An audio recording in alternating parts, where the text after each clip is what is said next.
এই যে সমুদ্রে গোসল দিতেছি, get up set up Shakib সাঁতার কিন্তু আমরা দুইজনে কেউ একজন পারি না।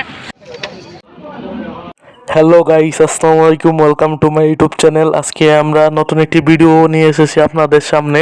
আজকে চলে যাচ্ছি কক্সবাজার, তো সেই জন্য পুরো ভিডিওটা করছি। আর পুরো ভিডিওটা দেখার অনুরোধ রইল, অনেক ইন্টারেস্টিং বিষয় আছেন। চলেন ভিডিওটা শুরু করা যাক। 14 ঘন্টা জার্নি করতে হবে, এই কথা শুনেই ভালো লাগতেছে না, কারণ আমি জার্নি একবারেই পছন্দ করি না, এজন্যই খারাপ লাগতেছে। আর এমনিতেই সমুদ্রে গোসল করতে পারবো জেনেই ভালো লাগতেছে। তো চলেন যাই কক্সবাজার এবং ব্যাগ ট্যাগ গোছাই নেই, তারপর দেখা হচ্ছে। গোছাই নিতেছি।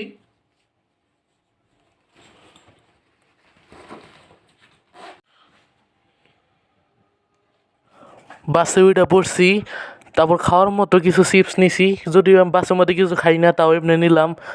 দেখলি পরে তো নেবার মন চায়, খাবার মন চায়। তারপর একবার দেখা হয়ে গেল খাওয়ার টেবিলে, চিংড়ি মাছ দিয়ে ভাত খাইছি একটা হোটেলে যায়। এই যে সমুদ্রে গোসল দিতেছি, get up set up Shakib, এই যে আমার ছোট ভাই, এই যে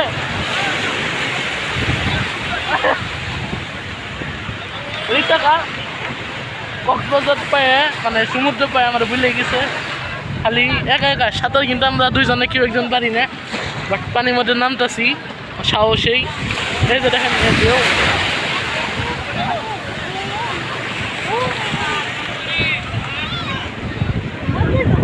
পরে রাতের বেলা আবার বিচে চলে আসি রাতের সমুদ্র দেখতে।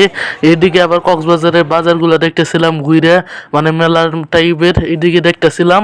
তারপরে তারপরে কিছু খাওয়া দাওয়া করলাম। তারপরে এই যে জায়গায় সমুদ্র সৈকত রাতে ঢেউ দেখা যাইতেছে, তারপর চলে গেলাম কিছু সামুদ্রিক মাছ খাইতে। সামুদ্রিক মাছ খাওয়ার জন্য আমরা কিছু লটকে ফ্রাই নিছিলাম, তারপরে পরোটা, তারপরে কোরাল ফিশ, তারপরে চিংড়ি। এই ছিল আজকের ভিডিও। পরবর্তী ভিডিও মানে পার্ট 2 দেখতে চাইলে কমেন্ট করেন পার্ট 2, এবং সাবস্ক্রাইব করে পাশে থাকেন। তো ধন্যবাদ।